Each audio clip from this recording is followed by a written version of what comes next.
No. That's kind of how the days went, everybody. Just been kind of overwhelmed and overrun. But hey, it's an episode of No Driving Gloves. The chuckle in the background is Will. He joins us this week.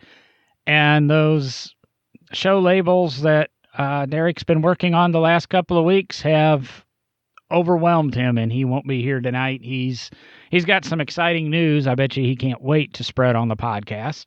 Have to wait another week or two for him to get his day job taken care of before we can kind of, I guess, learn about Derek's happenings. But Will, you've been gone for 2 weeks. Have you done anything exciting, anything amazing happen with you or the job or the business? Or Well, we did the first week I was gone, it was spring break, so the family and I took a little vacation, so that's why I wasn't there. And then last week I had to leave a little early going to the Pigeon Forge Rod Run, where we debuted a new vehicle, the Scotty D SSUV as it's been labeled. It's an '05 GMC Denali, twin turbo, 6-liter, crazy wrap on it, cool interior, cool wheels, lowered a little bit. So did a few little custom one-off tricks to it.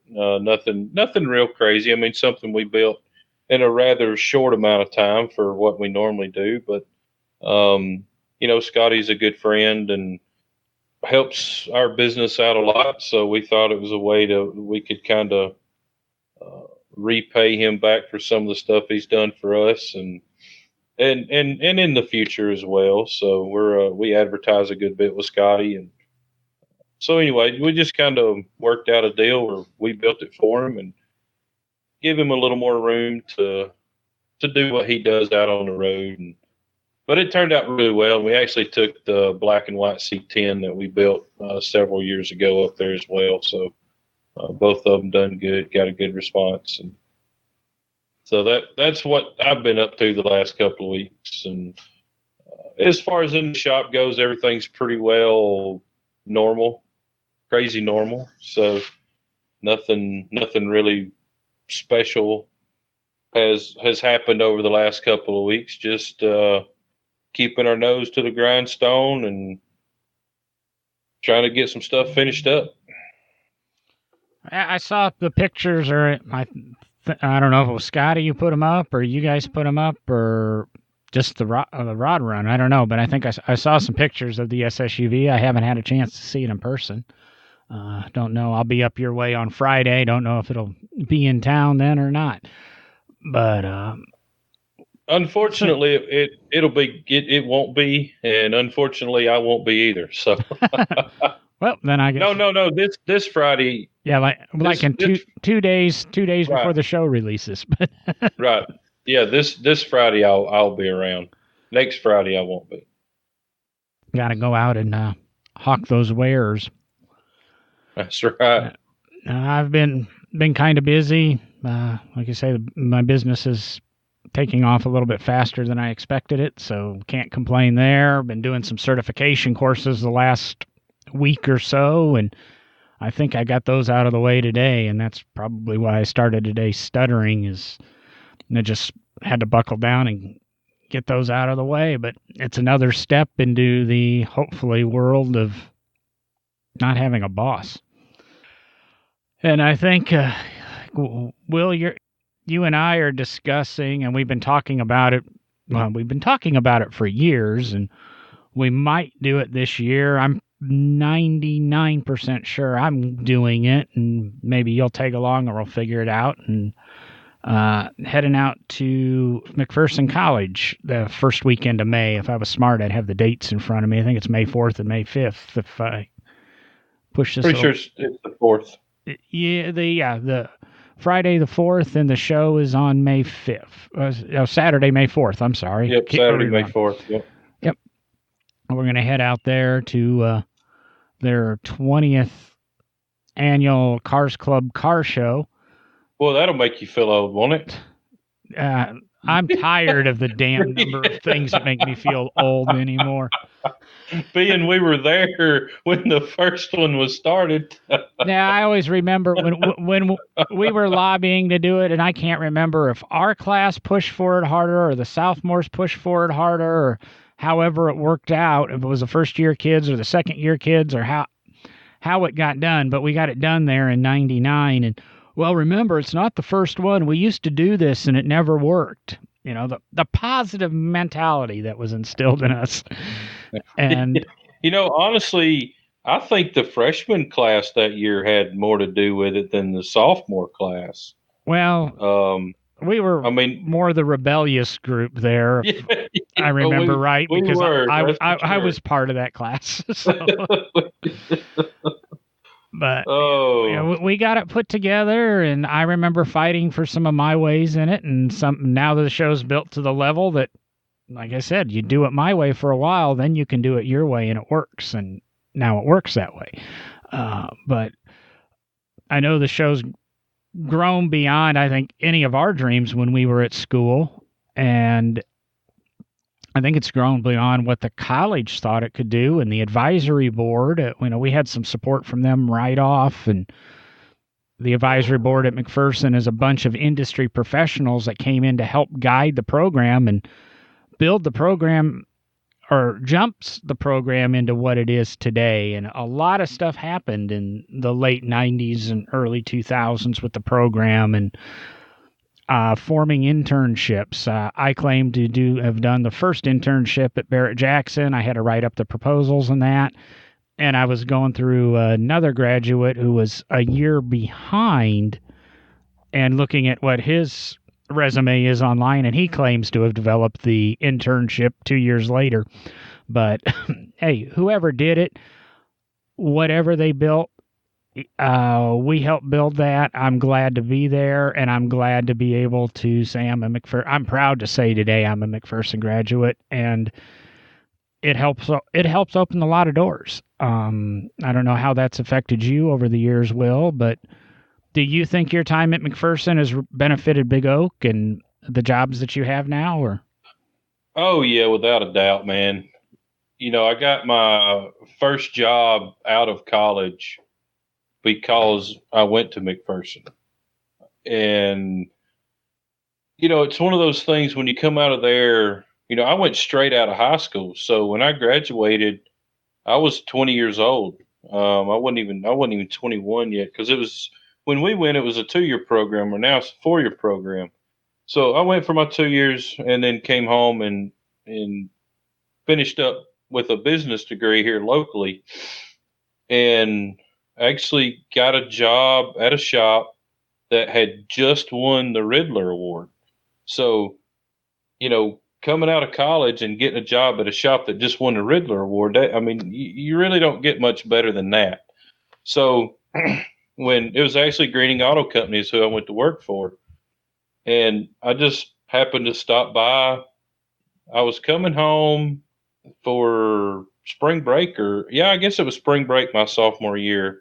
And I just swung by there because it was a new shop, and they'd just won the Riddler, and they were, all the buzz was about them. And, stopped by there and talked to Jesse and what I was doing, where I was going to school. And he said, well, man, I'll hire you right now.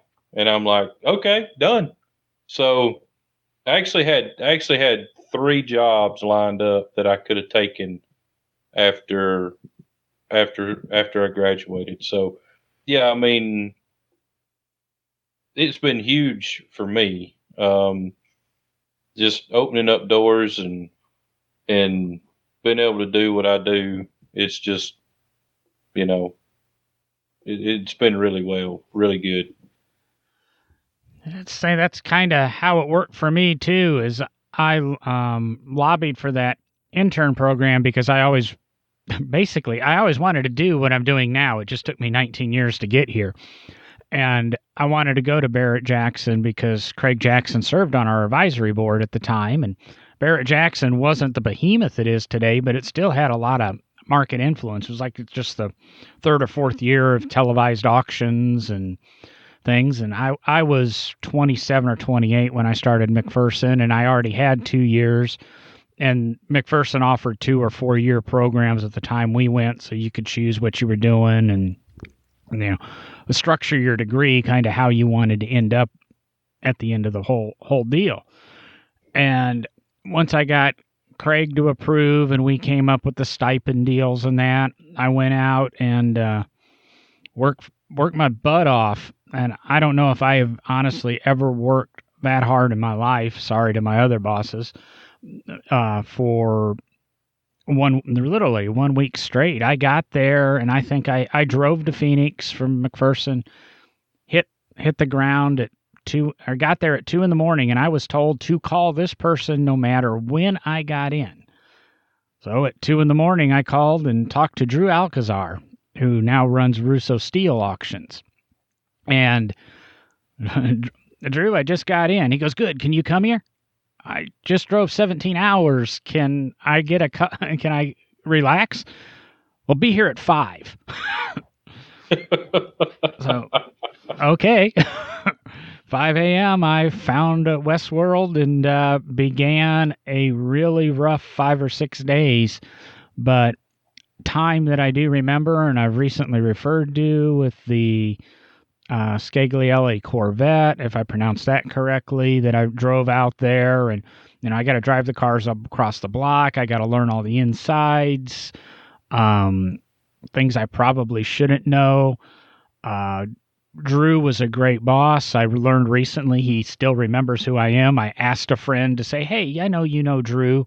I might need him to do me a favor. Can you mention my name to him?" And I guess Drew remembered me and talked about me for a few minutes, which made me feel good 19 years later that this guy does that. But he's also in sales, and good salesmen don't forget names. That's why I'm not a salesman. And so I got that. But while I was at Barrett Jackson, I went to this little booth, this little bald man with a handlebar mustache hawking rebuilding brakes from White Post Restorations, and kind of hit him up because I was kind of marketing myself for a job also. And he said, "Oh, no, we don't hire anybody that doesn't have a minimum of 3 years experience in the industry." And I said, "Well, I'm going to be at McPherson for 2. I've been working for a shop for 2 years, Stellar Antique Auto Restorations, while I was out there. Prior to that, I've not done restorations, but I was in a service station actually working and doing mechanical work on cars. Prior to that, I was at a Goodyear Tire and Auto. So I had his 3 years experience if you juggled a little bit." And he said, "Well, send me a resume." So I sent Billy Thompson a resume and sent RM Auctions and a few other places resumes. And over spring break, I guess while Will was getting his job, I did this tour and drove up to Northern Illinois and interviewed with a couple of shops there, drove up to Canada, interviewed with RM and their restoration shop there, and drove on over to Virginia and interviewed with Billy and actually got a couple of job offers. White Post, RM, some little shop that I can't remember the name of for the life of me, but the guy had an octagon house because we went to lunch at his house. And he's just down the street from Pat Prince Engineering, which is a Lotus 7 specialist, ironically, and my love for Lotus 7s. And, so I was presented some job offers, and I accepted the one at White Post. And White Post, a very interesting place to work. Billy being a very interesting man, but it launched my career and moved me into the historic preservation and got me into DC and learning a lot of that stuff. And the trickle-down effect led me to barbers, and just a matter, as we've said for 90 episodes nearly, it's all networking, and that's all it was, is Barrett Jackson network. Well, first the school networking, and then Barrett Jackson networking, and then the job interviews networking, and then playing the jobs. And why I was at White Post, because I was at White Post, I was asked to become a judge at Carlisle, and becoming a judge at Carlisle and helping develop a judging program for one of their events. And all those little things just kind of build up and allow me to have Visions and Vehicles LLC now, and trying to make cars fun for everybody else. So it's kind of the path that I took. when you're a young man or a young woman, and you've graduated from the only college, I'm pretty sure it's still the only college in the United States where you can actually get a degree in automobile restoration. It is going to open doors, period. With the economy the way it is right now, just about every shop right now is hiring. And I would hire the right person if they walked in the door. I'm not actively looking, but if the right person come along, then yeah, I'd hire them just because you're going to need them. Um, and I don't know of any good shop that's struggling, whether it's a restoration shop, a museum, an auction company, a hot rod shop, race teams. It doesn't matter. And so even if you're not into restoration like myself, I was more into the hot rod thing. Well, I went anyway, just for the common knowledge of metal shaping and mechanics and interior and machining and everything else. And plus, you get that sheet of paper that says you're a McPherson grad. When, you know, there's not many people in the world in the grand scheme of things that can say they're a McPherson grad. So it's pretty special. It's a good place to go, especially when John and I went, because they only accepted 12, 14 students a year in the restoration program. So you had to be, you know, you wasn't just going to be somebody that thought they liked cars that got accepted. I mean, you had to really tell them what you did and what you're into and what you planning on doing when you were done and everything else to even get accepted. Yeah, it was an adventure getting accepted in the application process. And I believe McPherson, they changed the program and now it's only a 4-year degree program. When we went, it was the only 2 or 4-year automotive degree program from an accredited university. And now they only offer the 4-year program, and they turn out some very well-rounded students. The internship program is expanded. They've got people interning for Mercedes in Germany. They've got people interning for Mercedes-Benz Classic Center in Irvine, California. Randy Ema, the who's who of really cars. Paul Russell, and I think they go to Hagerty, and I want to say I know 5 or 6 or 7 people that are executives at Hagerty. Some of their vice presidents are McPherson graduates. A lot of guys go on to start their own shops, and it's really amazing because the shops, everybody I know from our class and then has went through McPherson, and we have our own private Facebook group of McPherson College graduates where we pass job information along and people talk about their shops and their businesses. Nobody's went out of business. And part of that's the economy. Part of that is the core values they teach you on business management, how to run a business, the history of the automobile. And it's McPherson College Automotive Restoration. But as anybody knows, if you can restore a car, you can do what Will does and build a hot rod. You just shape the metal a little bit different when you're done. You do have to have the creative mind. Restoration's easy because somebody else already thought the plans. When you do street rods and hot rods, you've got to be a little bit design and have a little bit of artistic abilities. Or if you're a historian, or if you work for Hagerty, you've got to understand cars and you've got to be passionate about cars. A fellow graduate used to do, when he started with him, he started as a nobody and worked his way up by going on tours for him and representing Hagerty and helping guys fix their antique whatever on the side of the road when it broke down on a tour. And it's things McPherson instills in you. There's a lot of 2-year programs out there now at community colleges and that. It's part of that micro thing, as I call it, micro works. There's a lot of these hands-on trade jobs. Don't let anybody lie to you. You're not going to get rich restoring cars, but you're going to have a really good living. And if you enjoy cars, it's fun. If you go to work for the wrong person, I'll say it can be a little bit stressful, but if you love what you do and you do, if you work for what you're doing, you never work a day in your life or whatever. And I finally came to the realization 5 or 6 years ago, I've lived my life in reverse, that I can't tell you the number of people I know that want to or have worked their entire life at a desk and a computer screen, or you know being a plumber or whatever, just to be able to go restore cars in their retirement. And I got to live their retirement in my good years. And then ironically, I've started a business that I sit in front of 5 computer monitors and talk on the phone all day. And so, but I'm doing what they're doing in my retirement because that's kind of what I want to do now. It's McPherson just had provided a lot of opportunities, and the more I watch, the more I see what they do now. Their woodworking program is a lot more involved. I watched a video today from them with building finger joints and assembling the ash framework on a car. When we were there, we came up with a wood project. I built a headboard, which still gave me woodworking, but it wasn't as practical and hands-on as they're doing now. I built a subwoofer box.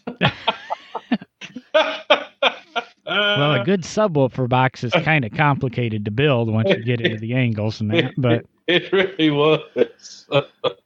But I mean, there's a lot of foundation. I was taking this accreditation test today, and a big portion of it was auto body terms, and I almost skimmed right through the thing, and because I haven't painted a car in 19 years. I haven't held a paint gun in probably 12, but I have the knowledge.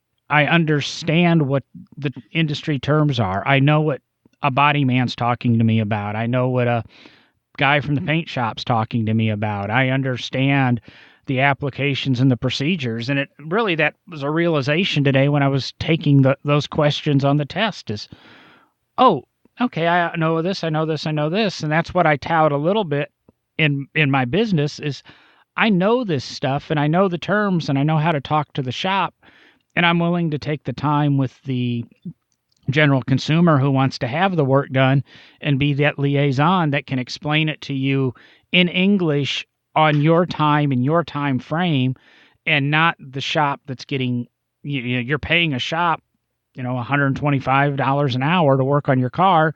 You're also paying them $125 an hour to talk to you, and they want to work on your car. They don't necessarily want to talk to you. And that's, like I said, one of the things I try to facilitate is let's get these terms, make sure you understand what's going on so that the right decisions are made. And it's stuff that I learned at McPherson, and I learned over the 19 years after McPherson because of what they provided to me. If I would have not had McPherson, I would have graduated with a 2-year mechanics degree, and I'll be honest, probably still trapped in Central Illinois working on, old, no offense, old Mustangs and Camaros and things like that, and not had the exposure I've had to some of the extremely rare automobiles, because that's where I've built my career. Is very few cars I have ever restored, they produced more than 20 of a single model.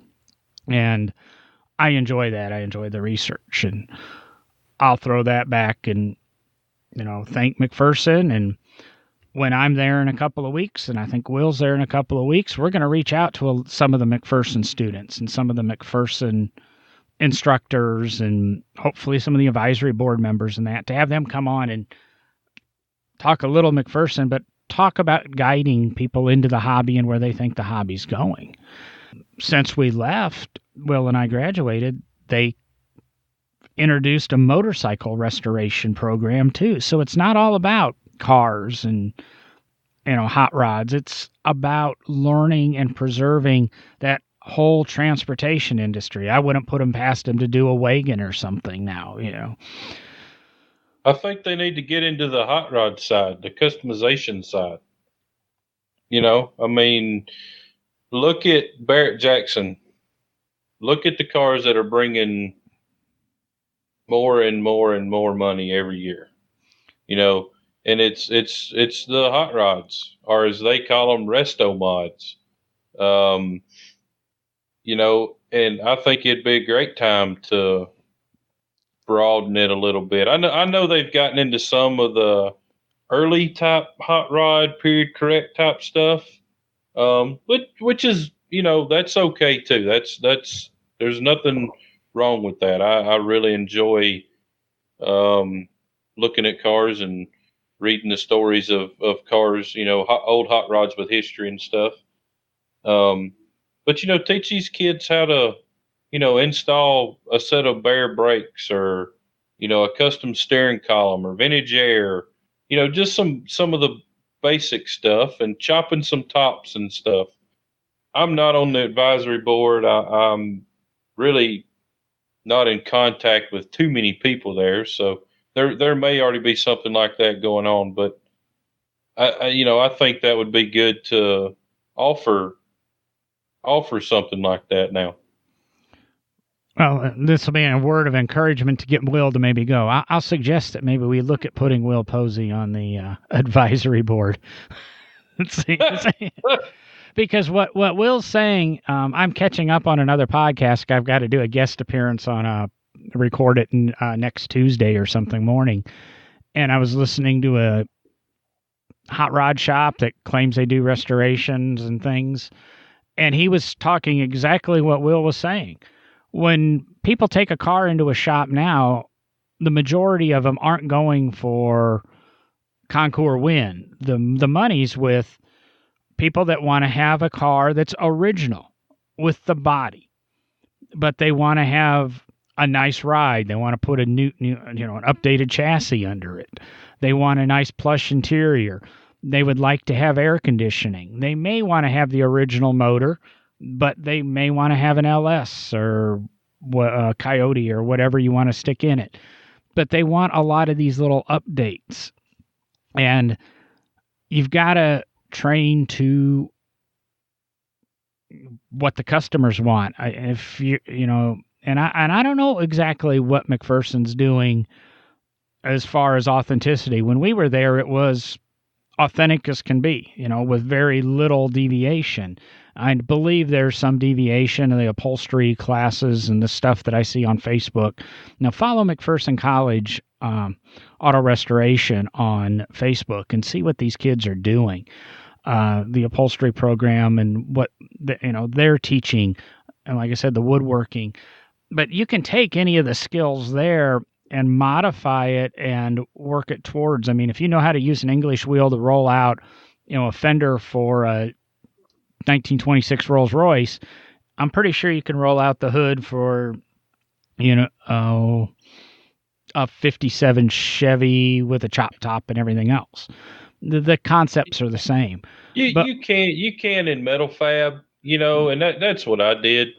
I just took those skills that I learned in college and transformed them into building the shape that I wanted versus the shape that General Motors wanted or Ford wanted or Ferrari or whoever.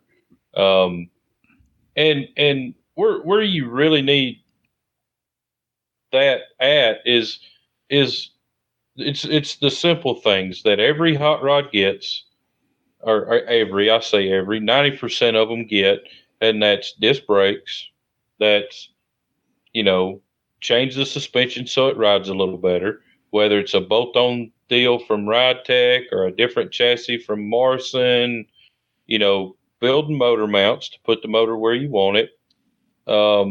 It's things like that,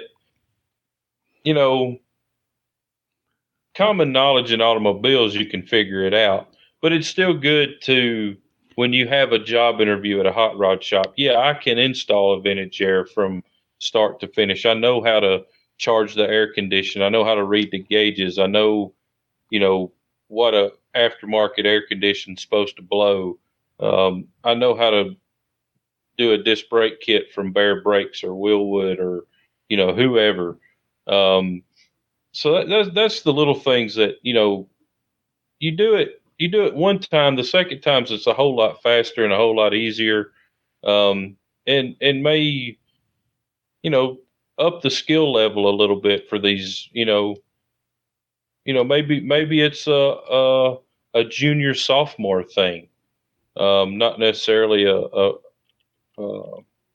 I say junior sophomore, junior senior thing, not necessarily a freshman sophomore thing. But anyway, you can take the skill set from fabricating anything from original to hot rod pretty quick and easy.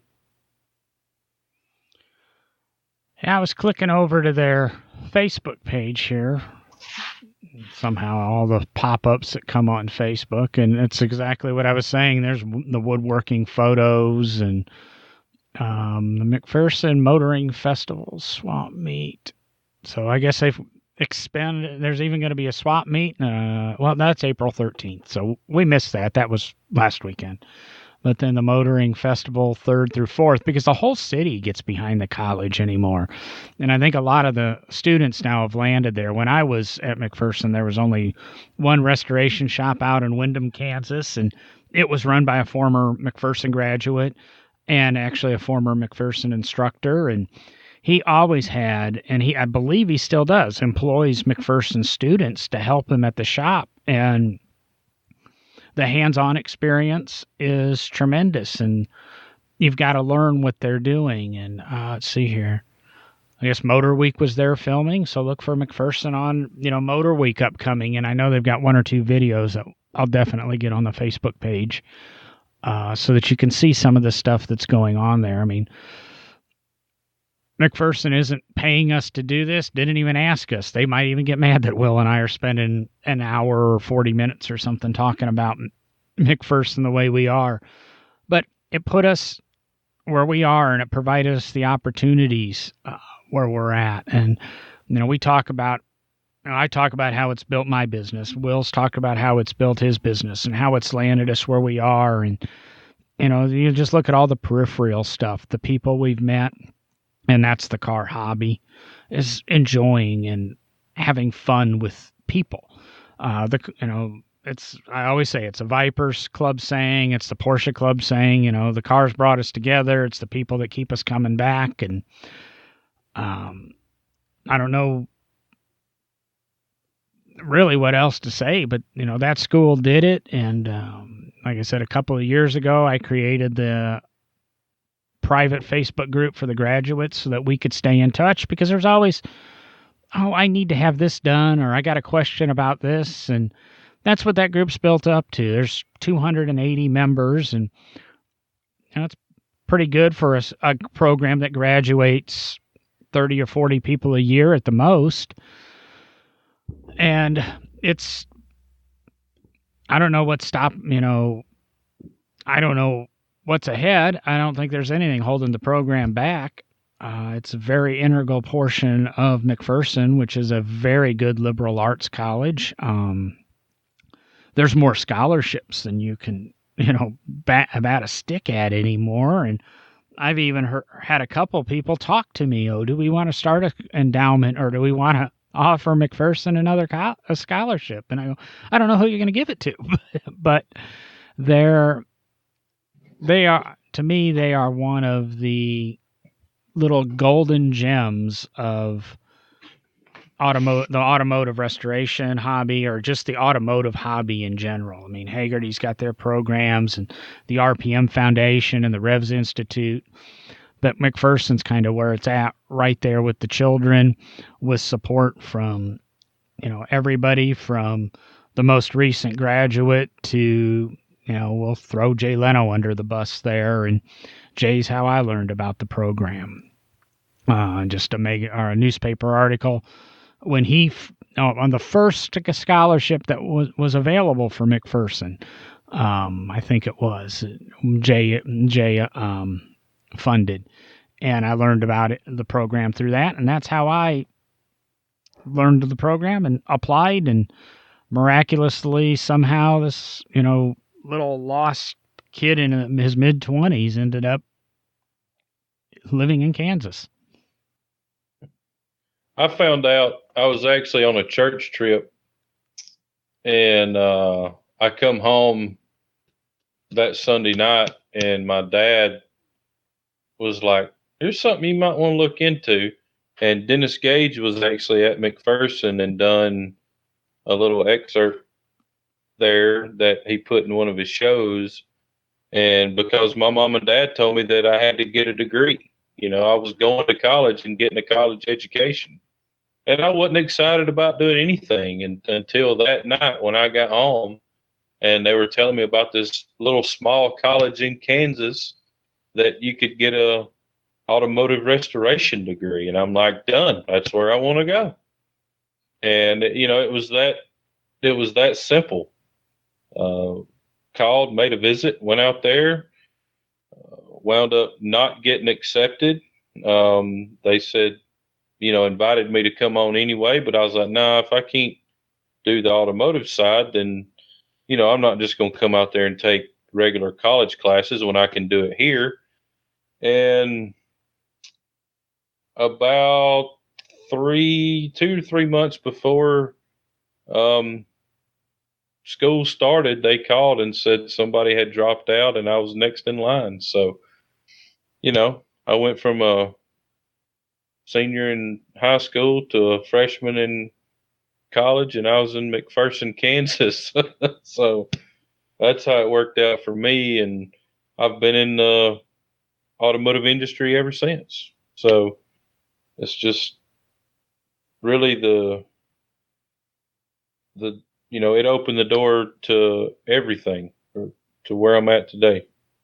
So, and what triggered this conversation was, so McPherson does a magazine quarterly, and this quarter, a car that we built at Big Oak Garage is actually on the cover of it, and there's an article in there with it's about myself and two of the other graduates from McPherson that we've taken what we learned at McPherson and transformed it into the hot rod industry, not the restoration industry. So, that's one of the things that kind of triggered my thought process of, hey, you've got three successful guys out here in the hot rod industry. You might want to just think about it. Think about opening it up to having something like that in house, so it's something that you can. It's another. It's another tool in your toolbox. Basically, is what I'm getting at. So I don't know what else to really say about it. Like I said, I was looking at the Facebook page to throw out a few more things that might be of interest, and you guys just go to the Facebook page. I mean, where you've got graduates writing service manuals for Bugattis. You've got, people from this program are literally doing everything everywhere in the world to help the automotive hobby. Up into including a couple of graduates and attendees out doing podcasts. I know of at least 2, if not 3 graduates or podcasts that are put on by graduates, us included. And it's just, if you, what I want to say, if you want to get into this hobby and you're young enough, do it. If you're a little bit older, McPherson offers, there's people there that are in their 30s and 40s going through the program. I mean, it's just like if you decided when you were 37 you wanted to be a lawyer and you went back to law school. If you decided at 37 you want to be a restoration tech or be in this hobby, you can apply to McPherson. If you're 72 years old and you've got a mechanically inclined 16-year-old grandson, talk to them about this program or look up the program. Our listener base is all age groups, and our main thing here is to bring the hobby and make it enjoyable for everybody. And like I said, going through this program, I know graduates that do everything from mechanics in shops to body men and painters in shops to machinists, up to, like I said, vice presidents with big corporations, up to, owning their own small businesses and managing and taking care of programs or collections and working in various museums. It's just, you go through McPherson, you come out, like Will said, and I said it with a lot of arrogance and 27-year-old brains and knowledge, which, as we all know, when you're 17 or even 27, you don't know it all. But I was there for a piece of paper because I knew what that piece of paper could do for me. And while I think I might have done a disservice to myself with that attitude, I've learned it and I've picked up the pieces and I think made up for the shortcomings I created by having that attitude. Never have that attitude, but do know that piece of paper will open a lot of doors. If you want a golden key to this hobby, I'm going to say that McPherson diploma is as close as you're going to get. You're going to have to find the door that key opens, but that is the key that will open the door for you. You're right, John. And I don't know of any shop that wouldn't hire a McPherson grad right now. If one come knocking on my door and it was the right fit, come on, let's go to work. Because they were taught it right. They were taught discipline, how to show up on time. The little things you're taught in that program too. And you don't really think about it much when you're there. But, when we were there, you had to clock in and clock out just like a real job. And if you clocked in at 7:01, guess what? You got points taken off your grade. Little things like that really teach the men and women or kids that are going through that program. You may think it's stupid right now, but it really means a lot at the end of the day. I just went through the private page, the graduates page, and it's a closed group. You'll never find it. In the last 2 weeks, there's 6 job postings, and those are shops looking for people. And and it's the graduates see these jobs, and we're so happy with the jobs we have, we pass them on to other graduates.